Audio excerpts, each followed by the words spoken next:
પાલડી વિસ્તારમાં એએમટીએસ બસમાં આજે વહેલી સવારે આગ લાગવાની ઘટના બનતા અફરાતફરી મચી ગઈ. નમસ્કાર મિત્રો, હું વિપુલ પટેલ, શિક્ષાપત્રી સંદેશ ન્યૂઝ સત્યની સાથે. એક નજર આજના મુખ્ય સમાચાર પર. અમદાવાદના પાલડી વિસ્તારમાં એએમટીએસ બસમાં આજે વહેલી સવારે આગ લાગવાની ઘટના બનતા અફરાતફરી મચી ગઈ હતી. લાલ દરવાજાથી બાવલા તરફ જતી બસ જૈન મર્ચન્ટ બસ સ્ટેન્ડ પર પેસેન્જરોને લેવા માટે ઊભી હતી ત્યારે અચાનક એન્જિનમાંથી ધુમાડા નીકળવા લાગ્યા હતા. ધુમાડો જોતા જ કંડક્ટરે સમય સૂચકતા વાપરી બસમાં સવાર તમામ પેસેન્જરને નીચે ઉતારી દીધા હતા. જે બાદ આગ વધુ પ્રસરતા બસનો આગળનો ભાગ, એન્જિન, રૂફ સીલિંગ અને આગળની 4 સીટો સંપૂર્ણપણે બળીને ખાખ થઈ ગઈ હતી. પ્રાથમિક દ્રષ્ટિએ શોર્ટ સર્કિટના કારણે આગ લાગી હોવાનું જાણવા મળી રહ્યું છે.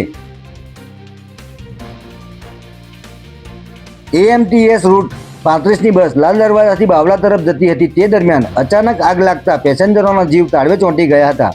ઘટનાની જાણ થતાં ફાયર બ્રિગેડની ટીમ તાત્કાલિક ઘટના સ્થળ ઉપર પહોંચી ગઈ હતી અને પાણીનો મારો ચલાવીને આગને બુઝાવી દીધી હતી. એલિસ બ્રિજ વિધાનસભાના ધારાસભ્ય અમિત શાહને જાણ થતાં તેઓ પણ ઘટના સ્થળ ઉપર પહોંચ્યા હતા અને પેસેન્જરો સાથે વાતચીત કરી હતી. જોકે આ ઘટનામાં કોઈપણ પ્રકારની જાનહાનિ થઈ ન હતી. ત્યારે સવારના સમયે બનેલી આ ઘટનાને પગલે રોડ પર ટ્રાફિક જામ સર્જાઈ ગયો હતો. જય હિન્દ, જય ભારત.